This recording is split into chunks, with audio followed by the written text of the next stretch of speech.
Bem-vindos e bem-vindas ao podcast As Novas Vozes do Luxo. Eu sou Cláudia Brandão, especialista no luxo contemporâneo, ao lado de Tipiti Barros, anfitriã de conversas e facilitadora criativa, e nós criamos esse podcast para discutir o luxo em transformação. Um luxo que demanda mais inovação, sustentabilidade e humanização. E aqui nós trazemos pessoas, marcas, empresas que estão redesenhando o luxo. Um luxo mais atento ao consumidor que está cada vez mais consciente. Olá! Hoje nós temos mais uma convidada aqui no nosso podcast As Novas Vozes do Luxo. E hoje tem a Super Sabina Deveik. Já ela vai se apresentar, mas eu queria dizer que a gente convidou a Sabina aqui, porque a Sabina, se tem alguém que entende de transformação, é a Sabina. Transformação da nossa sociedade, do nosso planeta. Ela é a pessoa que sabe disso. Então foi por isso, e os Novas Vozes do Luxo, a gente fala sobre isso, as transformações no universo do luxo. Então, Sabina, seja super bem-vinda. Antes da gente começar a nossa conversa, diga quem é você. Obrigada, Cláudia, Tipi. Um super prazer estar aqui com vocês. Um tema super relevante, né? Novas vozes para esse luxo que está nascendo. Bom, eu sou Sabina Deveik, sou futurista, sou caçadora de tendências. Muita gente não sabe o que significa isso. Explica isso também. É um profissional dedicado a rastrear, ler, digerir, interpretar os sinais emergentes do mercado e da sociedade.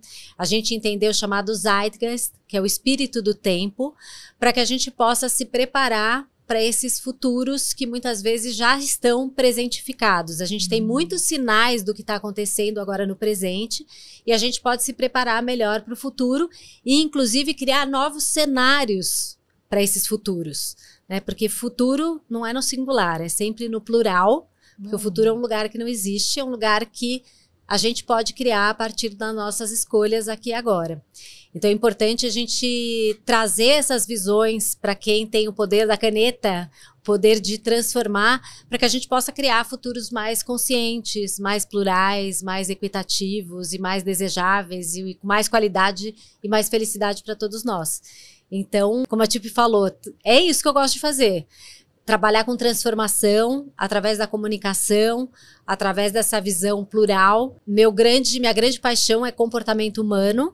Então, eu olho para as manifestações da sociedade e como isso vai trazendo novas tendências, novos paradigmas, novos valores para a sociedade. Então, do ponto de vista social, sou coach ontológica também, não é odontológica. É quase que eu ia falar.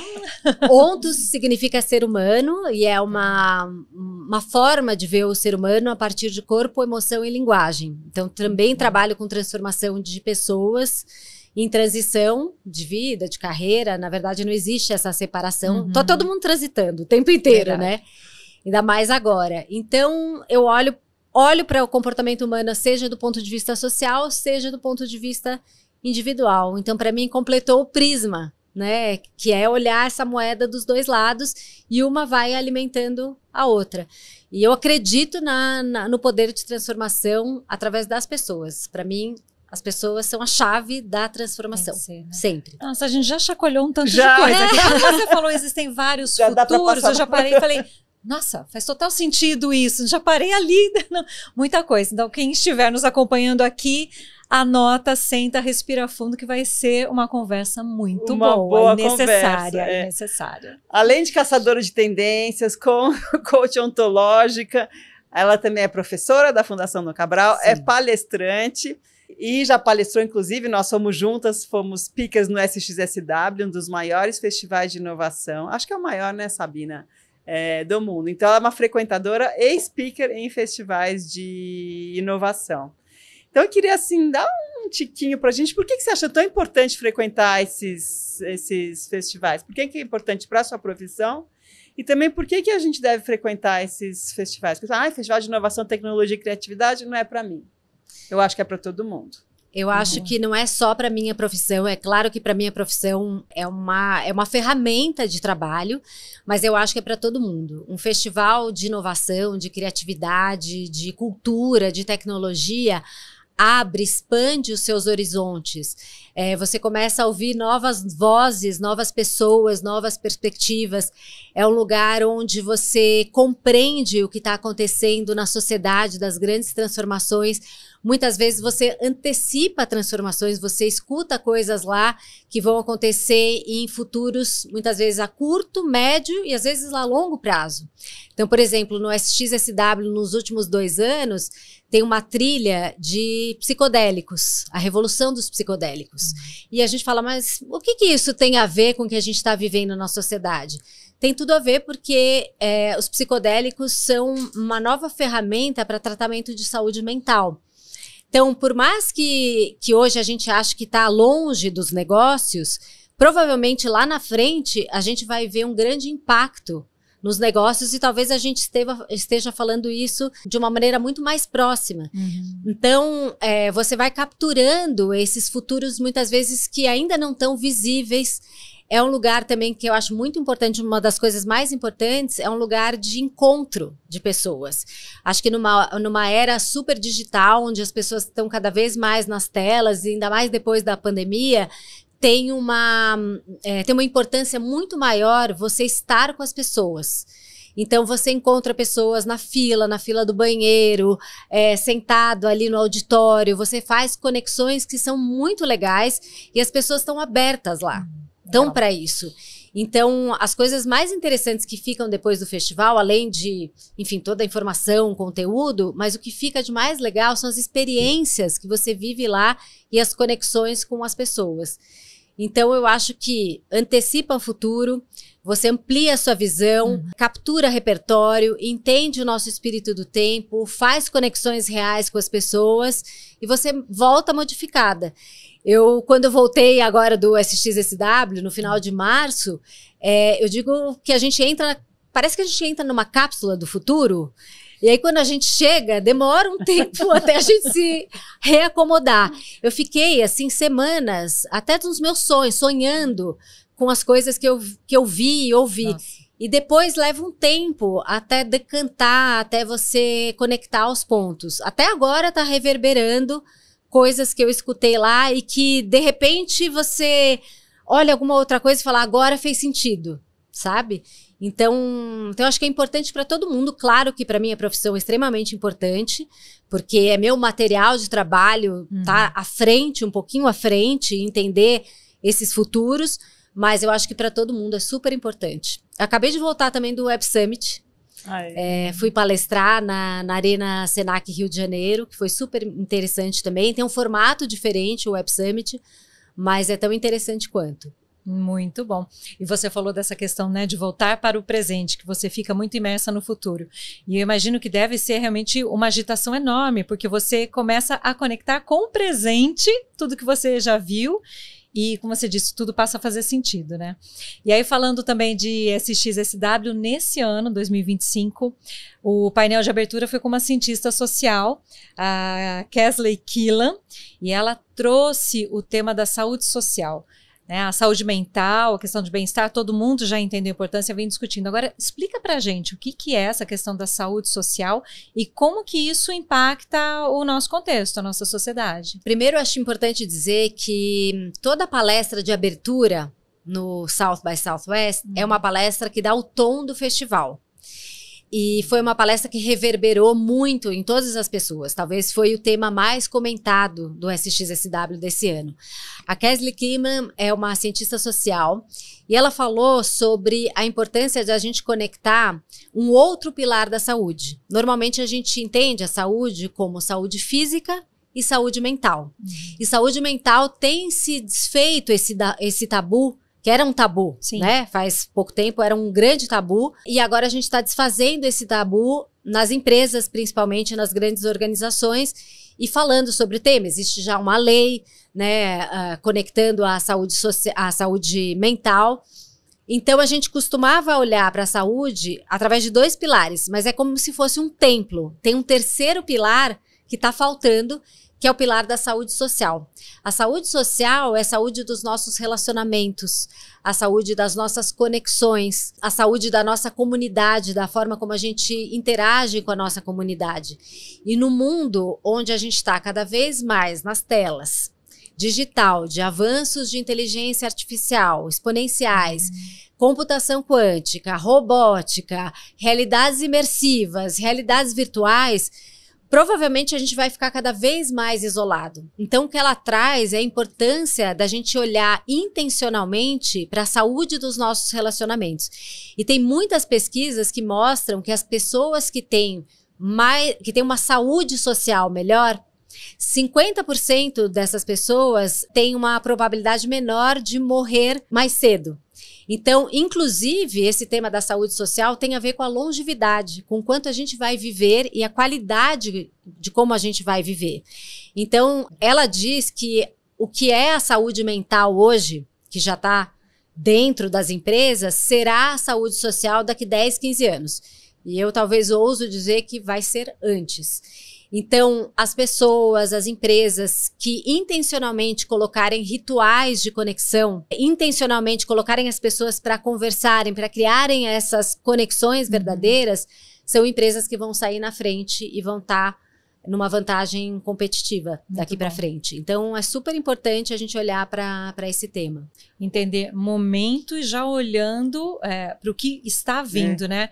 Muito bom isso mesmo. E realmente, gente, eu venho do mundo corporativo, 30 anos no mundo corporativo, antes de fazer minha transição de carreira, e a empresa tinha era um grande espaço de convivência realmente, mas não pode ser apenas de estar, tem que ter conexão, né? A empresa tem que se preocupar com isso, muito bom. Intencionalmente, né? Se preocupar com isso.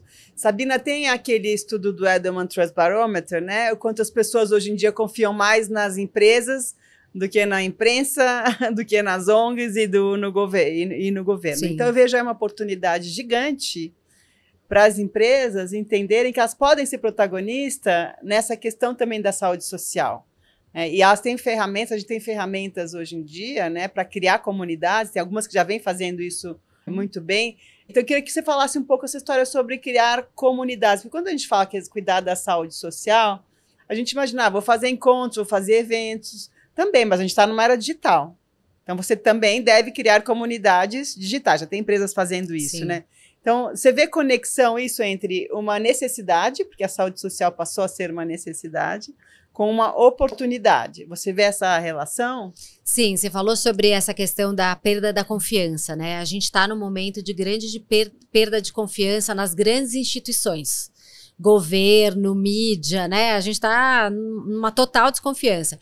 Então, essa pesquisa traz que, se não me engano, 64% ou mais das pessoas colocam a sua confiança ou depositam a sua confiança nas empresas. E o que vem junto com esse dado é responsabilidade. Então, as empresas, elas são responsáveis hoje por âmbitos que não eram organizacionais. Então, por exemplo, as empresas têm que devolver essa confiança para as pessoas que estão confiando hoje nas empresas. São considerados os lugares mais éticos, né? Onde as pessoas depositam a sua confiança. Então, esse tema da saúde social também é um tema onde as pessoas estão buscando nas empresas uma resposta a isso, a esse grande isolamento que as pessoas estão. Isso tem a ver com a epidemia da solidão também. A gente está numa grande epidemia da solidão. A gente está cada vez mais hiperconectado.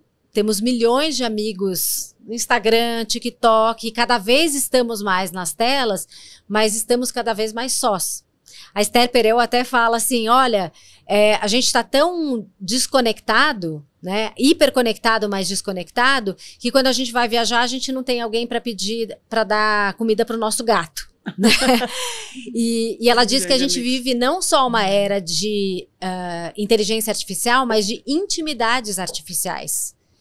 Porque muitas vezes a gente tá com alguém, mas não tá de fato. Então alguém vai te contar alguma coisa importante, quantas vezes com seu marido, com amigos, você tá, porque você não tá lá, de fato. Você tá ali no celular, você tá pensando alguma outra coisa.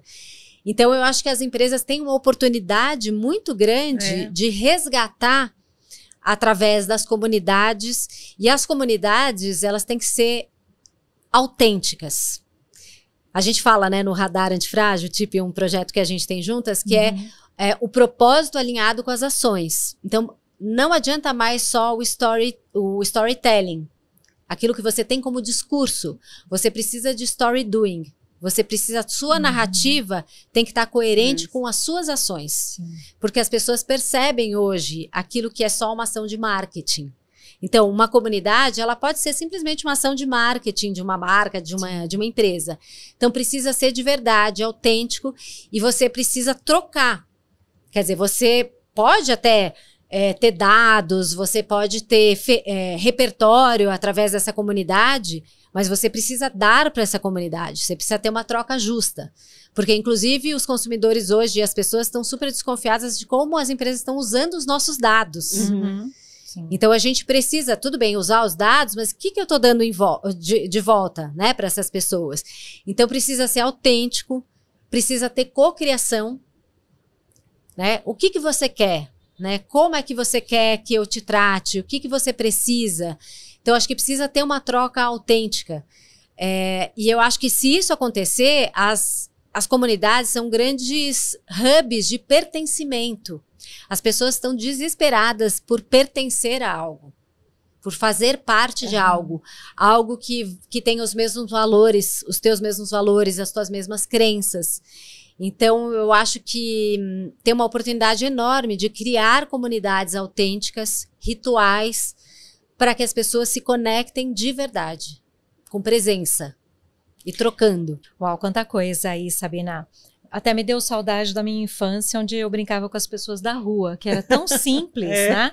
Ou em tempos de colégio, você convive com quem você está ali, e a gente convivia.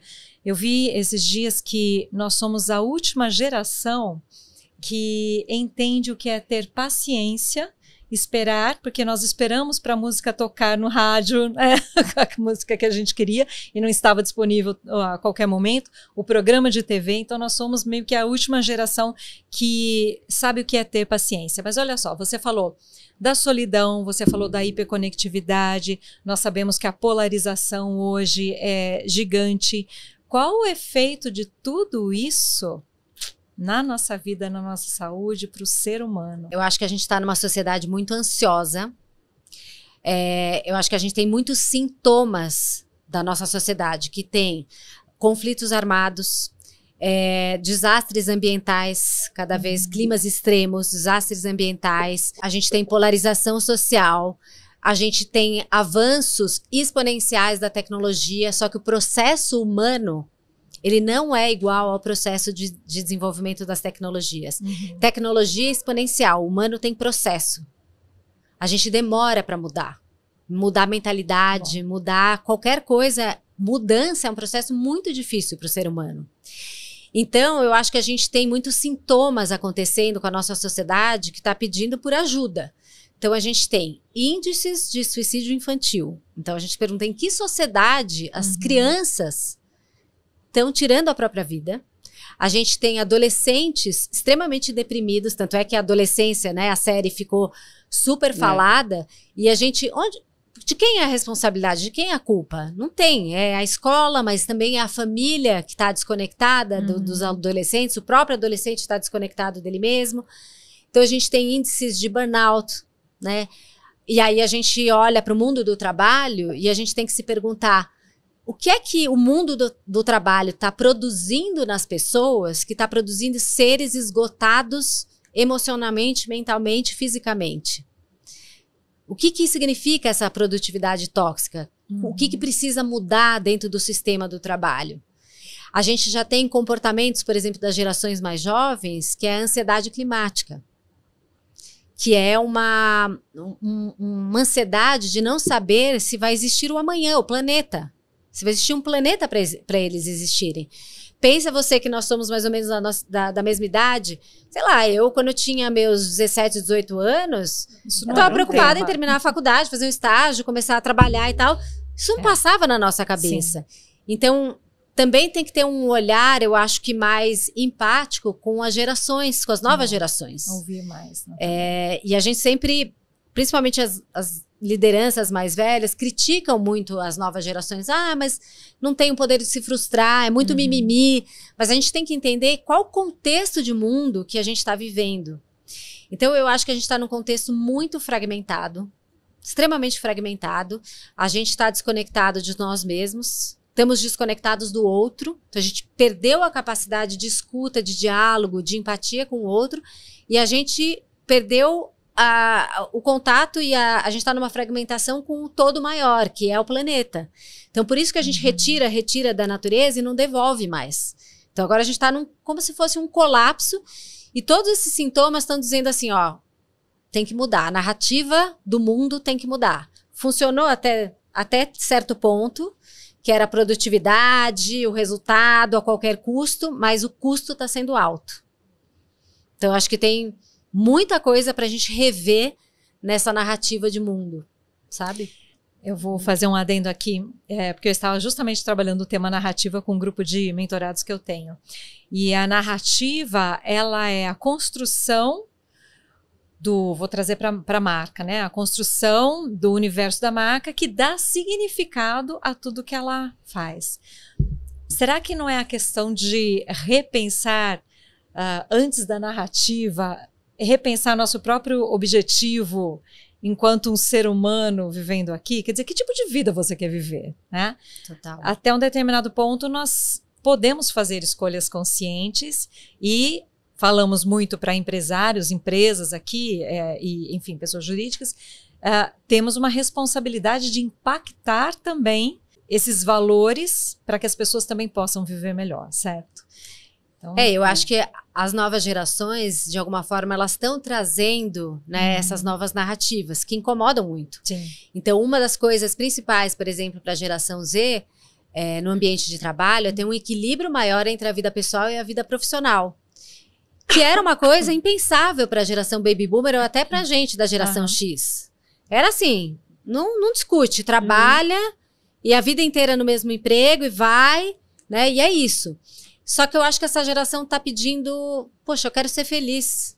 Será que eu vou trabalhar e depois que eu terminar ali de trabalhar, ali eu vou ser feliz? Não, eu quero ser feliz enquanto eu estou trabalhando. Então, trazer um sentido maior para o seu trabalho. Então, por isso que tem uma grande dificuldade de retenção de talentos, de atração de talentos. A gente não quer mais fazer do mesmo jeito. Tem também acho que tem as novas vozes no sentido da diversidade. A diversidade é um assunto, a Tipe que adora, né? A diversidade é um assunto que as empresas tentam implementar dentro das empresas, quando, na verdade, essas gerações, elas vivem na carne a diversidade. Porque tem uma experimentação diferente de gêneros, de identidades, né? Tem um olhar mais plural. Então, eu acho que essas vozes que estão surgindo dessas novas gerações estão trazendo novas narrativas e tão difíceis de serem engolidas, né? Pra então, gente, a né? gente Pra tem sempre, gerações a gente tem medo mais, daquilo que é novo. A gente tem muito medo daquilo que é novo. Porque a gente não sabe o que vai acontecer com esse novo. A gente quer mudança, mas a gente não quer mudar, né? Sim, exatamente. E dentro dessas narrativas, assim, eu tenho trabalhado muito o tema da dicotomia, que a gente está vivendo um mundo de paradoxos. Que, por um lado, a gente está vivendo uma narrativa hipertecnológica, de avanços exponenciais, mas, por outro, a gente está precisando resgatar tudo aquilo que há de mais humano. E as nossas narrativas ainda são binárias. Então, de um lado, a gente tem como se fosse a narrativa predominante, a distopia. Né? Se a gente assistir um filme hoje de ficção científica, só pegar Black Mirror, é um horror, né? Você fala, as máquinas vão tomar o lugar dos humanos, a gente vai desaparecer, é uma coisa distópica a todo momento. E a distopia, ela dá muito medo, ela paralisa. E quando você paralisa, você não tem gerência sobre os teus futuros. Você acha que você não pode escolher os seus futuros. E do outro lado, só que com o sinal trocado, você tem a utopia, que é assim, gente, vai dar certo. Né? Não, vai dar. Só que não é assim vai dar, porque tem muitos problemas na nossa sociedade. Só vai dar se a gente agir, né? Se empenhar. Então, né? Sim, eu acho que a gente precisa ter esperança, imaginários mais positivos, porque todo futuro começa na imaginação. mas a gente tem que agir sobre esses futuros para que eles aconteçam. Então, eu acho que é nessa intersecção, né? Esse não é nem no meio, é uma narrativa além da distopia ou da utopia, que a gente precisa inventar, que eu nem sei qual é. Elaborar. Sabina, você falou um monte aí de questões complexas, né? De transformação, de narrativas, de atitude e de mentalidade. No Novas Vozes do Luxo, a gente chama a responsabilidade das empresas, principalmente do mercado de luxo, porque a gente acredita que elas devem ser protagonistas das transformações da nossa sociedade e do nosso planeta. E por que elas devem ser protagonistas? Porque mesmo sendo empresas do mercado de luxo, elas impactam uma grande quantidade de pessoas. Porque quem não pertence, aspira ou copia. A gente sabe que elas ditam tendências, pautam comportamentos. Então, eu acho que assim, existe uma responsabilidade aí por essa questão.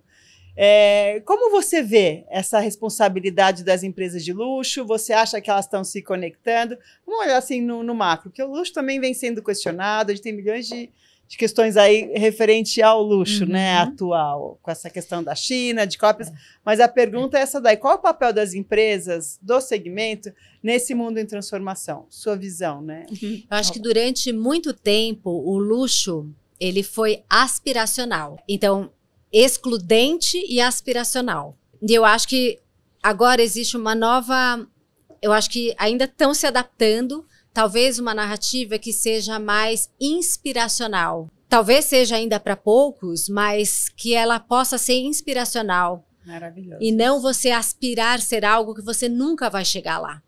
As pessoas precisam se reconhecer nas outras, precisam se ver naquela marca. Então, eu vejo um luxo muito mais inspiracional do que aspiracional. Então, mulheres reais, pessoas reais, com rugas, com pluralidade, que ele não seja excludente, mas que ele possa ser inclusivo, né? Então, eu acho que tem muitas transformações acontecendo no sentido de ser mais inspiracional, de ser mais inclusivo, e de ter uma responsabilidade na regeneração do planeta com as matérias-primas, de ter moda circular, por exemplo, se for moda circular, das matérias-primas que são regeneradas e regenerativas. Então, acho que tem uma responsabilidade grande com as pessoas, com o planeta. Então, eu acho que vem mudando muito essa ideia do que é o luxo. E o luxo também, eu acho que tem a ver com o que a gente conversou no início da saúde social, da solidão. Acho que o grande luxo hoje, talvez não seja você estar hiperconectado, mas é você poder se desconectar. O silêncio hoje é um grande luxo. Você poder ir para um lugar onde não pega nada, não pega Wi-Fi, e você poder estar com você mesmo, ou estar próximo da natureza. Eu acho que é um grande luxo. Então, acho que a gente está revisitando essa ideia do que é o luxo. É bem interessante isso. Eu quero compartilhar aqui quase que uma tese que eu tenho, que é o seguinte, acho que até já falei com a Tip sobre isso. Eu acho que o luxo, ele vem de um lugar onde ele tem relevância cultural. Então, pensa, um objeto raro, uma forma de fazer algo que tem valor, que conta uma história, então que tem valor histórico representativo, que realmente confere uma identidade para quem vê valor em algo que tem um sentido mais amplo. Então é o que eu chamo de relevância cultural associado à relevância pessoal. Aquilo é importante para mim. Eu estudo muito, obviamente, o universo do luxo, os códigos tradicionais, os códigos contemporâneos do luxo, para entender também essa evolução do mercado, das marcas, das estratégias. Então, eu vejo que ele vem desse lugar, relevância cultural junto com relevância pessoal. Mas hoje o que a gente vê, até por conta das redes sociais, que deram muita visibilidade para o luxo, né, elas não tornaram o luxo mais democrático, tornaram a visibilidade do luxo mais democrática. Então, o luxo passou a ter relevância social, que é o eu preciso ter para ser. E aí a gente vê tantas crises e a gente vê essa questão toda. E o problema para mim nesse momento, o luxo se esvazia. Ele perde sentido, não é? Então, quando você traz, olha, as marcas precisam rever a sua atuação para serem mais inspiracionais, isso significa que as próprias marcas precisam voltar a entender qual é a razão do luxo para reocuparem aquele lugar de uma forma contemporânea.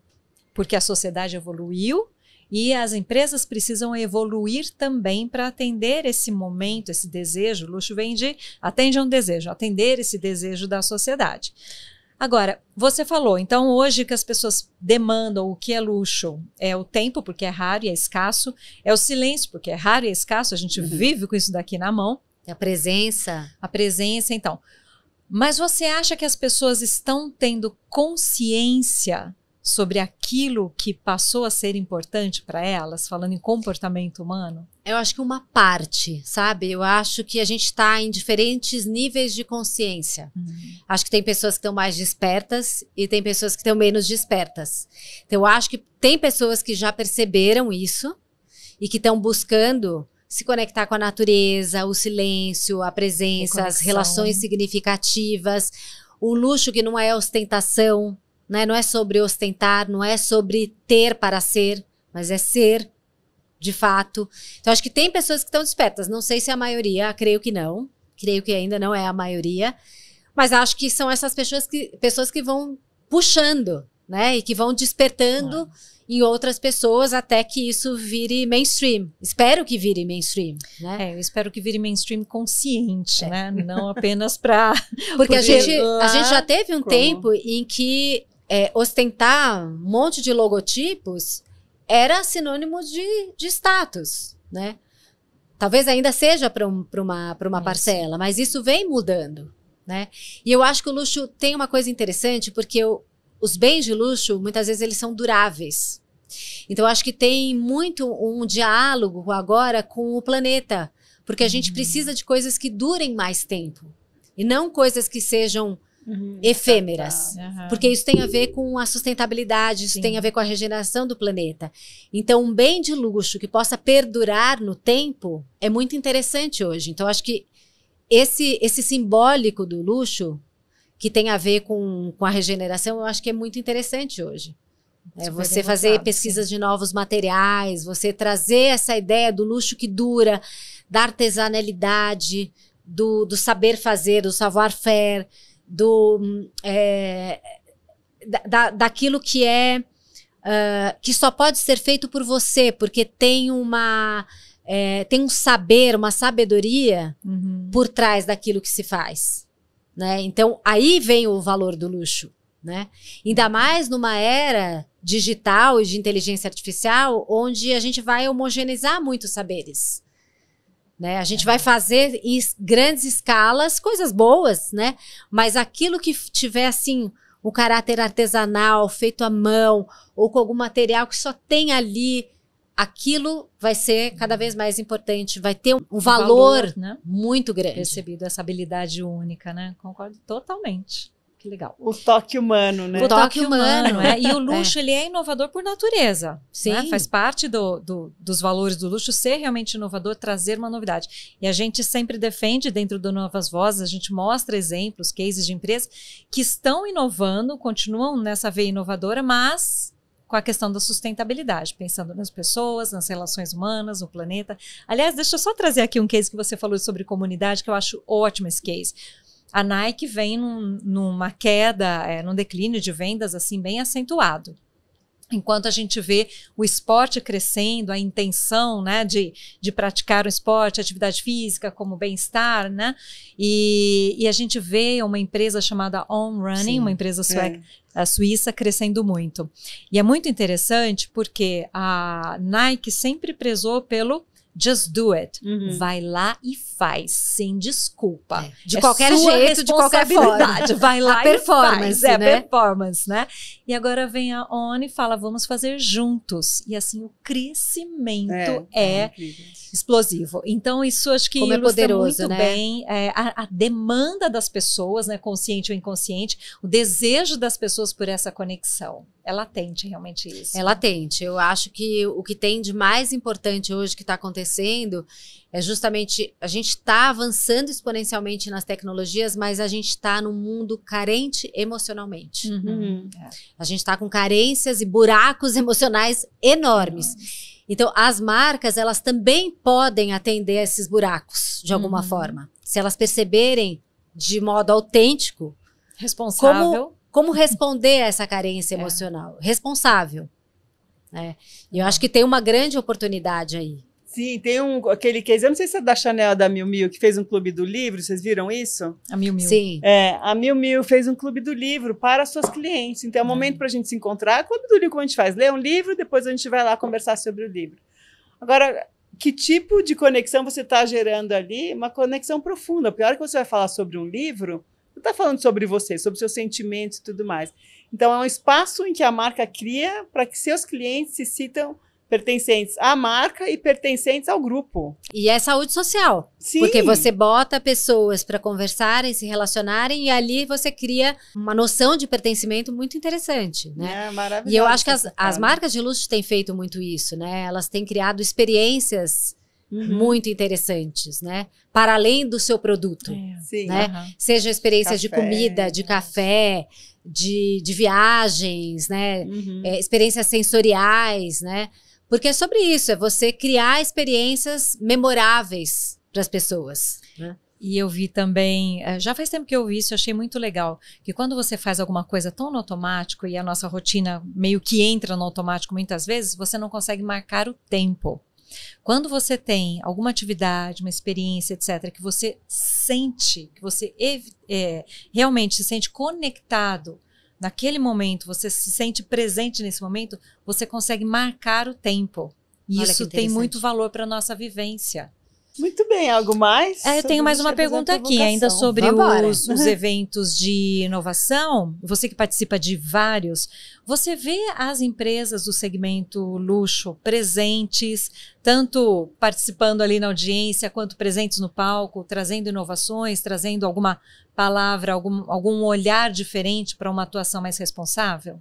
Sim, eu vejo que as empresas estão presentes nesses eventos. Por exemplo, agora no SXSW teve a Rivian, que é uma empresa de carros elétricos, né, fazendo test drives, as pessoas experimentarem, terem experiências com o carro elétrico para se apropriarem dessa desse novo jeito de mobilidade que está vindo aí. Acho que tem muitas empresas que estão presentes nos festivais. Por exemplo, teve um museu de Dubai, o Museu do Futuro, que tinha uma casa ali no SXSW com uma experiência sensorial, assim, 360 graus, super interessante. Bacana. Depois você experimentava o chocolate de pistache deles, que é super famoso, que é super premium. Então, de alguma forma, essas empresas estão ali nesses festivais, porque é uma grande oportunidade das pessoas conhecerem a marca, se apropriarem e criarem experiências memoráveis através desses lounges, através dessas experiências de marca. Então, eu acho super importante as empresas estarem nesses festivais para se conectarem com as pessoas e pessoas que muitas vezes não conhecem a marca ou que não entendem o valor. E através de uma experiência, eu acho que é super legal você trazer esse valor de marca. Muito bem, agora eu vou fazer um desafio aqui para quem nos ouve, para quem nos vê, não é para você, para quem está aqui com a gente. Eu vou ler algumas palavrinhas, eu quero que vocês pensem se você conhece essa palavra, se você sabe o que ela significa e se você já conversou sobre ela, se você tem narrativa sobre ela. Economia circular, economia regenerativa, policrise, permacrise, inteligência artificial, mindset, burnout, aprendizado contínuo, ecoansiedade, intergeracionalidade. Todas essas palavras aqui, mesmo que a gente não tenha falado... De alguma forma, a gente passou por elas. A gente passou, fui anotando aqui. Eu fui anotando porque agora eu tenho essa mania. As pessoas vão falando, eu já tenho uma palavra para e eu vejo o quanto isso é importante. Exatamente. E, né, as palavras, elas realmente traduzem contexto, né? Então, a grande o espírito do nosso tempo. Né? Se a gente tem narrativa sobre isso tudo. Então, se não tem esse podcast... escute de novo para passar a ter, né? A gente faz o upload escutando. A gente faz o download conversando. Para a gente poder conversar sobre isso. E escutem as novas vozes do luxo, né, Cláudia? Muito bom. Agora, dessas palavras que você... Gente, eu venho estudando e aprendendo muito com a TIP, tá? Desde essa nossa parceria aqui. E é muito bom, porque eu também, viu? Não é? A gente se sente vivendo realmente o tempo presente e sem medo de conversas, e podendo realmente entender tudo que está acontecendo, né? Agora, tem uma palavra que você usou que eu não me lembro não, me refresca a memória, permacrise. Conta, Sabine, ela é a dona da permacrise. Policrise. Policrise e permacrise, né? As duas juntas. É uma palavra, um conceito que fala sobre essas crises sistêmicas que a gente está vivendo. Nós não estamos mais vivendo crises individuais. A gente está vivendo crises geopolíticas, sociais, econômicas, climáticas, e uma vai interferindo na outra.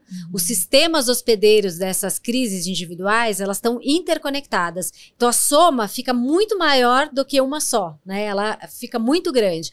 Então, a gente está vivendo crises sistêmicas.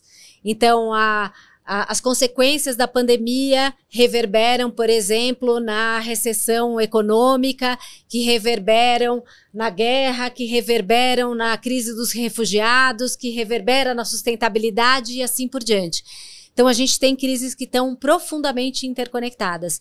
Então, a forma como a gente tem que encarar essas policrises, permacrises, também é de forma sistêmica. A gente não pode mais olhar as crises de forma individuais. Então, é super importante para empresas, para marcas, olharem essas crises de forma sistêmica. E a forma como a gente vai resolver é sistêmica colaborativa. Também, né? Ninguém mais faz nada sozinho. Legal. Muito, muito bom. A gente vai precisar de colaboração. É isso aí, é isso que nós estamos fazendo aqui, né? Isso, estamos levando juntos. Conhecimento, trazendo os nossos especialistas aqui para nos atualizar e para nos permitir entender contexto, porque todos que nos seguem aqui são geralmente empresários, empreendedores e empresários, e são pessoas que tomam decisão o tempo todo. Então a gente precisa entender contexto para isso, né? Então, bom. Muito bem. Vamos lá para o final? Para nossa perguntinha. Você começa? Tchararam, vamos lá. O que está em? Queria que você falasse o que está em enquanto comportamento humano. Pluralidade, diversidade, equidade, regeneração, habilidades intrinsecamente humanas, pertencimento, comunidade, mudança, exponencialidade, acho que tudo isso. Felicidade, qualidade de vida. Ai, muito bom.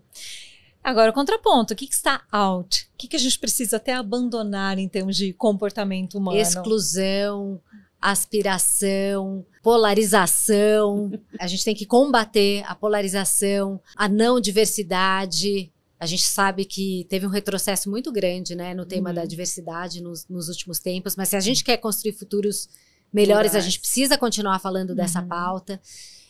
Eu acho que tudo aquilo que afasta o ser humano, tudo aquilo que traz miopia, que fecha as visões, verdades absolutas. A gente está no mundo de incertezas, a gente está numa era de fluxo, onde a noção de certeza ela cai por terra.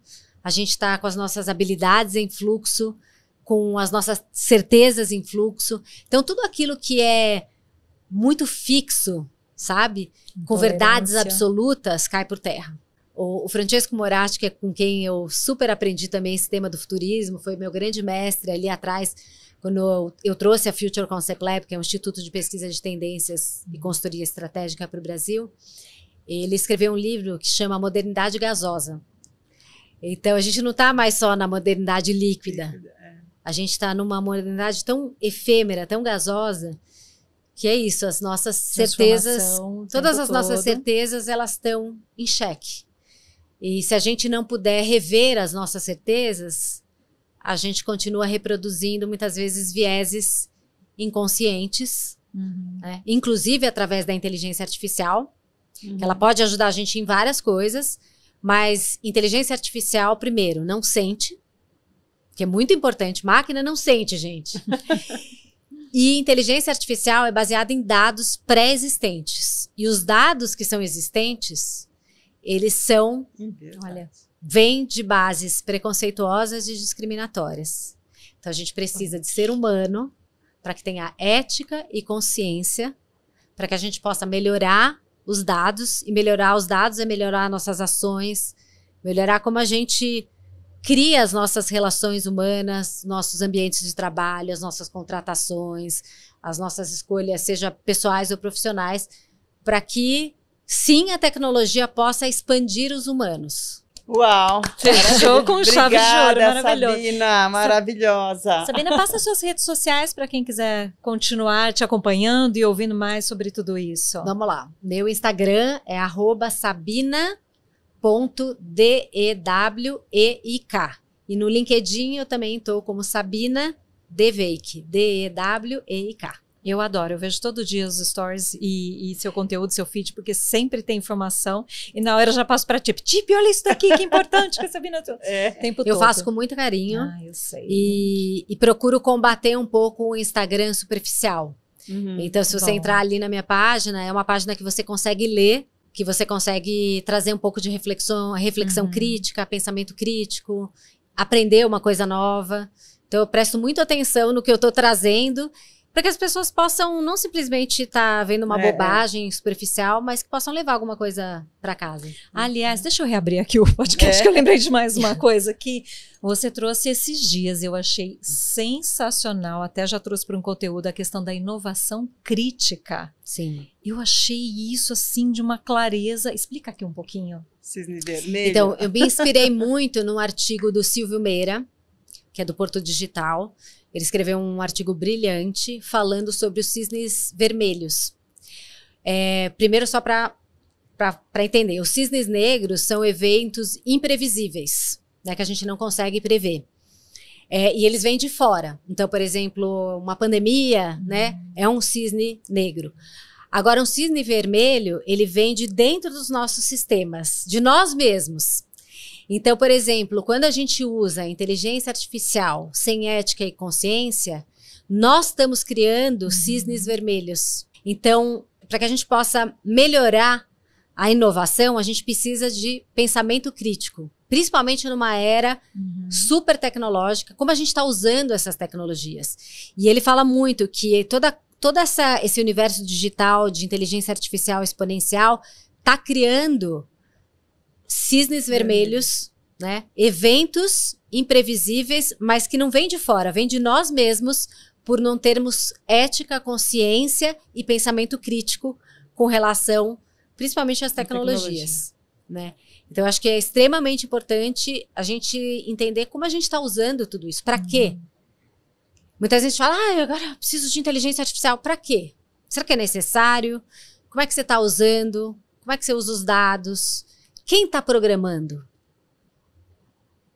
Porque a gente tem muitos casos, né? Que a gente tem, por exemplo, programadores héteros, brancos, não sei o quê, que tem uma visão de mundo que é parcial. E muitas vezes não contempla a diversidade do mundo, né? Então a gente precisa se perguntar quem programa, como a gente usa os dados, para quê, se a gente está reproduzindo vieses ou não, como é que a gente está usando tudo isso, né?